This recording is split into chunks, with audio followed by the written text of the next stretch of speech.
Hello everyone, it's Act 17 Apologetics again here at Dearborn, Michigan.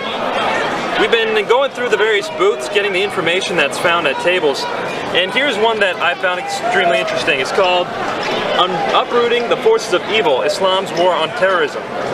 Now when we go through the pamphlet, we see information provided that Muslims are against terrorism, against fighting, against violence whatsoever. It quotes chapters of the Quran, using them as information that says that the Quran does not promote violence. For example, Al-Ma'idah verse 32, it says, "It would be as if he killed the whole of mankind, and if anyone saved a life, it would be as if he saved the whole of mankind." In addition, it quotes verses against suicide bombings, such as Surah Al-Nisa verse 29, "Do not kill yourselves." Thus, this pamphlet uses Quranic verses and sources to show that violence is not allowed, and it also uses hadith without giving any of the references. For example, Abu Bakr saying, "Do not kill women or children or a senile person, do not cut down fruit-bearing trees, etc." Also Muhammad saying, "Whoever intentionally kills himself will be punished in the fire of hell."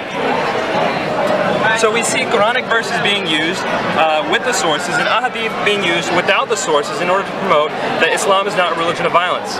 That's what this pamphlet says. But I wonder what this book has to say about the issue. When we turn to the Quran, we see something entirely different. What we see is violence, the verses that promote violence. For example, chapter 9, verse 29 of the Quran. "Fight those who believe not in Allah nor the last day, nor hold that forbidden which hath been forbidden by Allah and His Messenger, nor acknowledge the religion of truth from the people of the book until they pay the jizya with willing submission and feel themselves subdued." What was this verse? This is chapter 9, verse 29 of the Quran, one of the last verses of the Quran that was revealed right before the Battle of Tabuk, a year or so before Muhammad died. So, the final marching orders of Islam is actually to kill people. What do we actually see in the ahadith as well? We see Muhammad saying that Jihad is of greatest commandments in Islam. That Jihad is something worth dying for, and it's in fact the best thing in life. That the only reason Muhammad would ever come back to this world would be to die again in Jihad, and then he hoped to come back to die again. These are the ahadith we find in Sahih Sittah. This pamphlet is telling us other things. Now, the fact of the matter is, either the pamphlet is something that was written sincerely, truthfully, or it's deception. Now, if it was written truthfully, we should be able to clarify these things by talking to the people at the booth.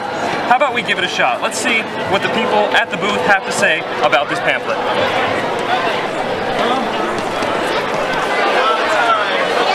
Got questions, they got answers. We got questions about this pamphlet. Can you turn the camera off?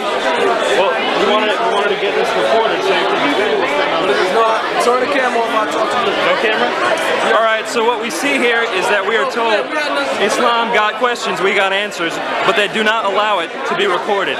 Is this deception? I give you the answer. What was the question you had? The question is, this says Islam's war on terror. Yes. It talks about, are you getting this? Get closer then, get closer. It talks about Islam does not promote killing and violence. Yes. Now we know from hadith, we know from seerah literature, that one of the last chapters revealed from the Quran is chapter 9, Surah Al-Tawbah. In Surah Al-Tawbah it says, let me quote it for you. Are you familiar with this? Go ahead, maybe you can remind me. Alright.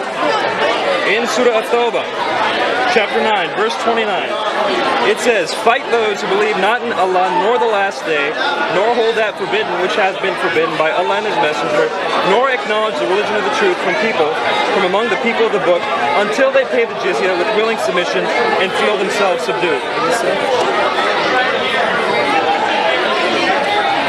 And in fact, Abdullah Yusuf Ali says, I ain't about to debate with him. Yeah, I ain't about to debate. He just talking. I ain't even going to talk to him. I want to hear what he got to say. In fact, Yusuf Ali says, the reason why you're commanded to fight people until they pay the jizya is because the Jews say Uzair is a son of God. Yusuf Ali is a bad translation. Why don't you read this? The question was about this. Read this. Well, forget Yusuf Ali then. Just No. You were saying the question is in here. Why don't you read what's in here? I am. Because it tells you that Islam is against terrorists. Read this book on the camera. That's why I'm asking you I already did. Read it though. What does it say? So you're telling me, he's What telling does it say? me to read this pamphlet and not the Quran. He says read the pamphlet and not the Quran. Because you said the question was about the pamphlet. You blocked the table. You might have to get it. You blocked the table. What do you want to know? Let him do it. I'm saying this pamphlet says, Islam says be peaceful. Right? The pamphlet doesn't say Islam, say be peaceful. What does it say? The questions in this pamphlet are specific questions. Yep. These specific questions are answered by the scholars of Islam. Okay. Now read the first question to me. Read the first question. Well, you read the first question. Hold on a second. I'm worried about her. If they're telling you to stop taping, stop taping. She can tape it. Stop But I taping. want you to read it. If you don't stop taping. That's what we At this point in the video, a security woman forces our camera woman to turn off her camera. Allow me to leave this image up as I talk about the rest of the clip. I have to start off by giving the young gentleman credit. He said he was going to hear me out. This is something we very rarely see amongst people when discussing matters of religion. So, good on him for hearing me out. But shame on him for professing to know answers to questions that he does not know answers to. The booth was set up specifically to answer questions people may have about Islam. If you don't have answers to questions, then I would suggest not manning the table. Now, someone may respond by saying, these questions are random questions and we can't expect them to know all the answers to questions someone may have. True, but the question I was asking was a general question regarding a pamphlet that they themselves handed to me a day prior. If you don't know the answers to questions that arise from the topic of pamphlets that you are handing out, I would suggest not manning the booth. I also have to make another comment. He says that the Yusuf Ali Quran is a bad translation. Well, you have every right to disagree with the details of Yusuf Ali's translation, but the topic I was bringing up is relatively general, and the point I was making is able to be deduced regardless of the translation you're using. Commentators from the Quran have made much more poignant statements about this very surah and verse than I was making, and they didn't need to turn to Yusuf Ali's translation. In addition, we see another common tactic besides denying the information, such as Yusuf Ali's translation.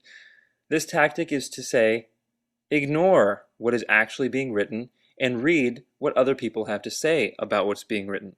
In other words, don't read the Quran, read this pamphlet. This tactic is a common tactic, and I have to say it shows lack of faith in their own religious texts. So, saying don't read the Quran, read the pamphlet was a huge no-no in my book. Even though he didn't use those words, that is what he implied, and it is in fact also what the elder gentleman implied when he started talking to me. He started saying, look, scholars have answered these questions. Read the pamphlet. In other words, let the scholars do the thinking, you just read what they end up saying. Little sound bites that you can find in glossy pamphlets. I don't think that's accurate. I think that the major text of a religion such as the Quran should be relatively easy to understand, especially if it is recited as often as it is amongst the Muslim world. Now, allow me to turn to the security issue. Here we have security guards performing what I would consider illegal actions. Number one, the security woman said that we were not allowed to record this video. In fact, that is incorrect. We are allowed to record video because this is a public event.